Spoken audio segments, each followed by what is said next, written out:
সকাল বিকেলের হালকা ফুলকা খিদার জন্যই বলুন কিংবা বাচ্চাদের স্কুল টিফিনের জন্য আজকে খুবই সহজ পদ্ধতিতে একই ভিডিওতে থাকছে দুই রকম দুর্দান্ত স্বাদের নাস্তা রেসিপি। আসসালামু আলাইকুম বন্ধুরা, কিচেন বাঙালিয়ানা চ্যানেলে আপনাদের সবাইকে স্বাগত জানাই। সবার প্রথমে আমি আপনাদের মাখাবেলার ঝামেলা ছাড়া একটি নাস্তা তৈরি করে দেখাবো। তার জন্য এখানে দুটো ছোট সাইজের আলু নিয়ে নিয়েছি। আলুগুলোকে আগে থেকে ভালোভাবে ধুয়ে পরিষ্কার করে নিয়েছি। এবার আলু দুটোর খোসাটাকে ভালোভাবে ছাড়িয়ে নেব। আলু দুটোর খোসা ছাড়িয়ে নেওয়ার পর ভালোভাবে ধুয়ে পরিষ্কার করে নিয়েছি। এবারে আলু দুটোকে পিস পিস করে পাতলা পাতলা করে কেটে নেব। তো আলুগুলোকে আমি গোল গোল করে আর পাতলা করে কাটারই চেষ্টা করছি, তাহলে আলুগুলো সেদ্ধ হতে খুবই অল্প সময় লাগবে। আর একেবারে ছোট অংশটা আমি ফেলে দিয়েছি। এবার দুটো আলুই ভালোভাবে কেটে নিয়েছি। আলুগুলোকে এবার ভালোভাবে ধুয়ে পরিষ্কার করে নিতে হবে। তো আলুগুলোকে ধুয়ে পানিটা ফেলে দিয়েছি। তারপর পরিষ্কার পানির মধ্যে হাফ টেবিল চামচ পরিমাণ লবণ দিয়ে দিয়েছি। এবারে আলুগুলোকে আমি লবণ পানির সঙ্গে 5 মিনিট মতো ভিজিয়ে রাখবো। তাহলে আলুটা আগের থেকে অনেকটাই নরম হয়ে যাবে। এটাকে এক সাইডে রেখে একটা মিক্সিং বোলের মধ্যে এবার দুটো ডিম ভেঙে নেব।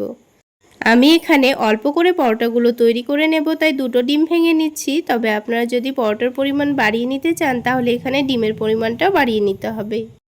ডিম দুটো ভেঙে নেওয়ার পর এখানে স্বাদ মতো লবণ দিয়ে দিচ্ছি। তারপরে 1 টেবিল চামচ পরিমাণ চিনি দিয়ে দিচ্ছি। তারপর এখানে 1 টেবিল চামচ পরিমাণ সয়াবিন তেল দিয়ে দিচ্ছি। এবার সব কিছু একসঙ্গে ভালোভাবে মিশিয়ে নেব। চিনিটা গলে যাওয়া পর্যন্ত একটু ভালোভাবে ফেটিয়ে নিয়েছি। এবার এখানে হাফ কাপ পরিমাণ পানি দিয়ে দেব। তো আমি এখানে হাফ কাপ পরিমাণ ময়দার পরোটাগুলো তৈরি করে নেব, তাই হাফ কাপ পরিমাণই পানি দিয়েছি। পানি দেওয়ার পর আবারও সব কিছু একসঙ্গে ভালোভাবে মিশিয়ে নিয়েছি। এবার এখানে ওই হাফ কাপ পরিমাণই ময়দা দিয়ে দিচ্ছি। এখানে পরোটাগুলো আমি ময়দা দিয়ে তৈরি করে নিচ্ছি, আপনারা চাইলে ময়দার পরিবর্তে আটাও ব্যবহার করতে পারেন। এবার হ্যান্ড উইক্সের সাহায্যে সব কিছু একসঙ্গে ভালোভাবে মিশিয়ে নেব। তো হ্যান্ড উইক্স দিয়ে ময়দাটা খুব ভালোভাবে মিক্স করে নিয়েছি, আর এই ময়দার মধ্যে কিন্তু একটুও দলা ভাব নেই। এবার এখানে হাফ টেবিল চামচ পরিমাণ বেকিং পাউডার দিয়ে দিচ্ছি। বেকিং পাউডার দেওয়াটা পুরোটাই অপশনাল, আপনারা চাইলে না দিলেও চলবে। বেকিং পাউডার দেওয়ার পর আবারও সব কিছু একসঙ্গে ভালোভাবে মিশিয়ে নিয়েছি। এবার আপনাদের ব্যাটারের কনসিস্টেন্সিটা দেখিয়ে দিচ্ছি। দেখুন, খুব বেশি ঘনও না আবার অনেকটা পাতলাও না। এবারে ব্যাটারটাকে আমি এখন কিছুক্ষণের জন্য সাইডে রেখে দিচ্ছি। এবার অন্যদিকে আলাদা একটা বাটির মধ্যে অল্প করে একটু শসা কুচি নিয়ে নিচ্ছি। তার সাথে অল্প করে একটু গাজর কুচি নিয়ে নিচ্ছি। তার সাথেই অল্প করে একটু পেঁয়াজ কুচি নিয়ে নিচ্ছি। আর ঝালের জন্য কাঁচামরিচ কুচি দিয়ে দিচ্ছি। তবে আপনারা চাইলে কাঁচামরিচটা বাদ দিয়ে গুঁড়ো মরিচও দিতে পারেন। এবার এখানে অল্প করে একটু ধনেপাতা কুচি দিয়ে দিয়েছি। স্বাদ মতো বিট লবণ দিয়ে দিয়েছি, আর অল্প করে একটু চাট মশলা দিয়ে দিয়েছি। এবার শসা গাজরের মধ্যে অল্প করে একটু চিজ গ্রেট করে দিয়ে দেব। তাহলে এই পুরটার টেস্টটা অনেকটাই বেড়ে যাবে, আর বাচ্চারা কিন্তু খুবই মজা করে খাবে। যে কোনো নাস্তার মধ্যে চিজ দিলে দেখবেন বাচ্চারা কিন্তু খুবই মজা করে খায়। তো চিজটা গ্রেট করে দেওয়া হয়ে গেলে সব কিছু একসঙ্গে ভালোভাবে মিশিয়ে নেব। তো এই মিশ্রণটা রেডি করে কিন্তু খুব বেশিক্ষণ রেখে দেওয়া যাবে না, তা না হলে লবণ দেওয়ার কারণে কিন্তু শসা থেকে আবার পানি ছেড়ে দিতে পারে। অন্যদিকে প্যানের মধ্যে অল্প করে একটু বাটার দিয়ে দিচ্ছি। তবে আপনারা চাইলে পরোটাগুলো সয়াবিন তেল বা ঘি দিয়েও ভেজে নিতে পারেন। তো বাটারটা প্যানের চারিদিকে ভালোভাবে ছড়িয়ে দিয়েছি। এবার যে আলুগুলো আমি লবণ পানির মধ্যে ভিজিয়ে রেখেছিলাম সেই পানিটা ফেলে দিয়ে আমি আলুগুলোকে এই বাটারের মধ্যে দিয়ে দেব। তো এখানে আমি আমার পছন্দ মতো কয়েক পিস আলু দিয়ে দিচ্ছি। আপনারা আলুর পরিমাণটা কমিয়ে বা বাড়িয়েও নিতে পারেন। তো আলুটা দেওয়ার পর গ্যাসের ফ্লেমটা একটু বাড়িয়ে দেব। তারপর আলুর নিচের দিকটা একটু হয়ে আসলে উল্টে দেব। তো আলুগুলো নিচের দিকটা হালকা কালার চলে এসছে, এবার আলুগুলোকে উল্টে দিয়েছি। তো সবগুলো আলু উল্টে দেওয়া হয়ে গেলে এবার যে ব্যাটারটা আমি রেডি করে রেখেছিলাম ডিম ময়দার, তো এই ব্যাটারটাকে এখন 2 চামচ নিয়ে আলুর মধ্যে দিয়ে দেব। এমনভাবে ব্যাটারটা দিতে হবে যেন আলুগুলোকে খুব ভালোভাবে কোট করে নেয়। এবার ঢাকনা দিয়ে ঢেকে গ্যাসের ফ্লেমটা লোতে করে দিয়ে 3 মিনিট মতো রেখে দেব। 3 মিনিট পর ঢাকনাটা উঠিয়ে নেব। এবার গ্যাসের ফ্লেমটা একটু বাড়িয়ে দিয়ে নিচের দিকটা ভালোভাবে সেঁকে নিতে হবে, তারপর উল্টে দিতে হবে।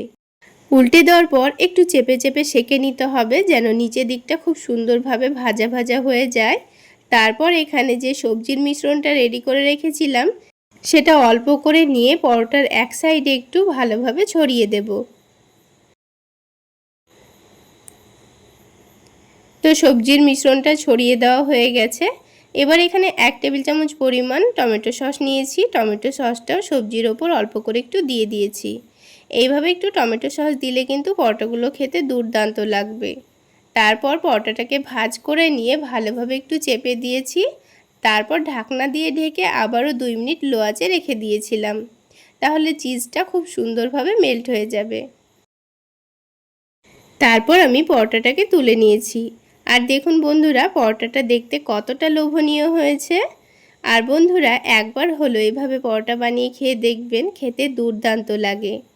তো বন্ধুরা, আপনাদের বোঝার সুবিধার জন্য আমি আপনাদের আরও একটি পরোটা তৈরি করে দেখিয়ে দিচ্ছি। ঠিক একইভাবে প্রথমে অল্প একটু বাটারে আলুগুলোকে উল্টে পাল্টে ভেজে নিতে হবে। আর আলুগুলো এইভাবে একটু ভেজে নিলে আলুটা খুব সুন্দর সেদ্ধও হয়ে যায়। আর যেহেতু আলুটা লবণ পানির মধ্যে ভিজিয়ে রেখেছিলাম, তাই কিন্তু আলুটা অনেকটাই নরম হয়ে গেছে।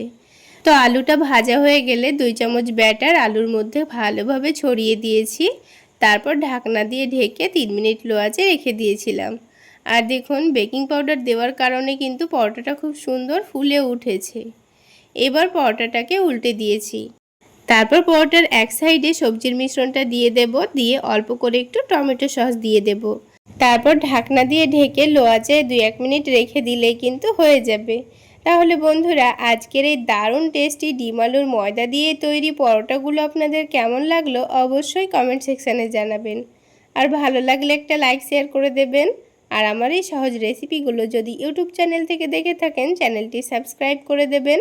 আর ফেসবুক পেজ থেকে দেখে থাকলে পেজটি ফলো করে দেবেন। তাহলে বন্ধুরা, এই নতুন টেস্টের পরোটা রেসিপি একবার হলো বাড়িতে বানিয়ে খেয়ে দেখবেন। আর আমাকে কিন্তু অবশ্যই কমেন্ট সেকশানে জানাতে ভুলবেন না খেতে কেমন হয়েছিল। একবার হলো বানিয়ে খেয়ে দেখবেন, খেতে দুর্দান্ত টেস্টের হয়। এবার একটা পরোটা আমি আপনাদের ছিঁড়ে দেখিয়ে দিচ্ছি। দেখুন, খুব সুন্দর কিন্তু পরোটাটা তৈরি হয়েছে। আর এর ভেতরের আলুগুলোও খুব সুন্দর সেদ্ধও হয়েছে।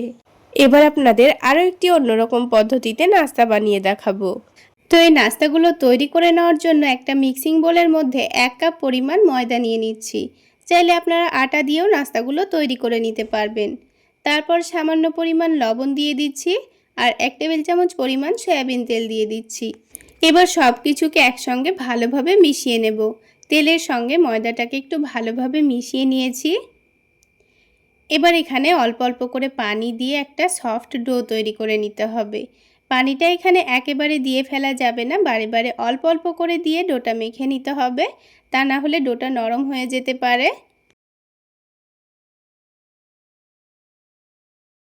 তো দেখুন, ডোটাকে বারে বারে অল্প অল্প করে পানি দিয়ে একটা সফট ডো তৈরি করে নিয়েছি। এবার এটাকে 5 মিনিটের মতো রেস্টে রেখে দেব। এবার যেহেতু নাস্তাগুলোর মধ্যে আমি আলুর পুর দেব, তাই এখানে ছোট সাইজের দুটো আলু আগে থেকে ভালোভাবে সেদ্ধ করে নিয়েছি। আলু দুটোকে একটা কাঁটা চামচ দিয়ে ভালোভাবে ম্যাশ করে নিচ্ছি। চাইলে আপনারা গ্রেটার দিয়ে গ্রেট করেও নিতে পারেন। তো আলুগুলোকে খুব ভালোভাবে ম্যাশ করে নিতে হবে যেন আলুর মধ্যে একটুও দলাভাব না থাকে। তো আলু ভালোভাবে ম্যাশ করা হয়ে গেছে।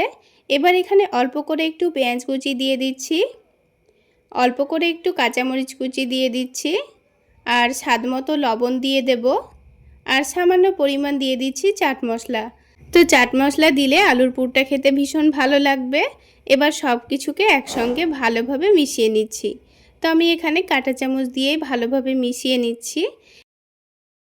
তো দেখুন, আলুটা কিন্তু খুব ভালোভাবে আমাদের মিশিয়ে নেওয়া হয়ে গেছে। এবার এটাকে আমি এখন এক সাইডে রেখে দেব। তারপর আলাদা একটা বাটির মধ্যে একটা ডিম ভেঙে নেব।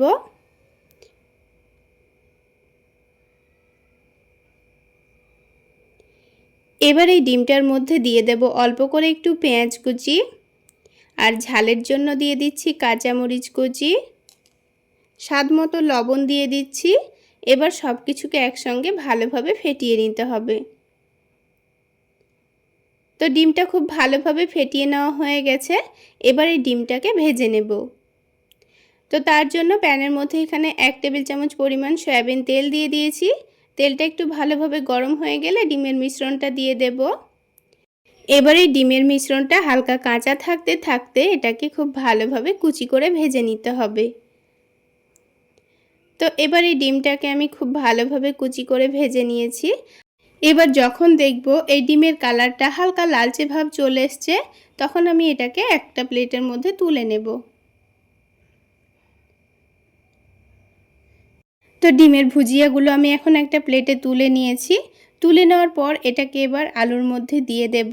তারপর আবারও একইভাবে আলুটাকে ভালোভাবে মিশিয়ে নেব। এইভাবে যদি আলুর পুর তৈরি করেন তাহলে একবার ডিমকে এইভাবে ভেজে দিয়ে দেখবেন, এই আলুর পুরটা খেতে কিন্তু দারুণ টেস্টি হবে। তো ডিমের সঙ্গে আলুটা খুব ভালোভাবে মিশিয়ে নিয়েছি। এবার এই আলুটাকে আমি এখন এক সাইডে রেখে দেব। আর এদিকে 5 মিনিট মতো হয়েও গেছে। আর এই ডোটা দেখুন আগের থেকে অনেকটাই সফট হয়ে গেছে। তো ডোটাকে আবারও একটু ভালো করে মথে নিয়েছি। তারপর এই ডোটা হাতের মধ্যে একটু লেগে আসছিল বলে অল্প করে একটু ময়দা ছড়িয়ে দিয়েছি। দিয়ে এটাকে আবারও একটু ভালোভাবে মথে নিয়ে ছোট ছোট করে কয়েকটা লেচি কেটে নেব। আমি এখানে ছোট ছোট করে নাস্তাগুলো তৈরি করে নেব, তাই ছোট ছোট করে লেচিগুলো কেটে নিয়েছি। আপনারা এখানে যত বড় করে নাস্তাগুলো তৈরি করতে চাচ্ছেন সেই অনুযায়ী লেচিগুলো কেটে নেবেন। তো এবার একটা করে লেচি নিয়ে হাতের তালুতে একটু ভালোভাবে ঘুরিয়ে সফট করে লই তৈরি করে নেব। তারপর এই লইটাকে একটু বেলে নিতে হবে। এবার এই লইটাকে অল্প করে একটু ময়দা ছড়িয়ে দিয়ে হালকা একটু মোটা রেখে বেলে নিতে হবে। তো যেহেতু আমি নাস্তাগুলো ছোট করে তৈরি করব, তাই এখানে কিন্তু এই রুটিটাকে একটু মোটা রেখে ছোট করে বেলে নেব। এবার এই রুটির মধ্যেখানে যে আলু ডিমের পুরটা আমি রেডি করে রেখেছিলাম সেখান থেকে 1 চামচ মতো নিয়ে মধ্যেখানে রেখে দেব। তারপর চামচ দিয়ে একটু গোল করে ছড়িয়ে দিচ্ছি। তারপরে রুটিটাকে একটু ভালোভাবে চারিদিকটা ধরে এইভাবে করে মুড়িয়ে নিতে হবে। তো আপনারা দেখে নিশ্চয়ই বুঝতে পারছেন আমি কাজটা কিভাবে করে নিচ্ছি।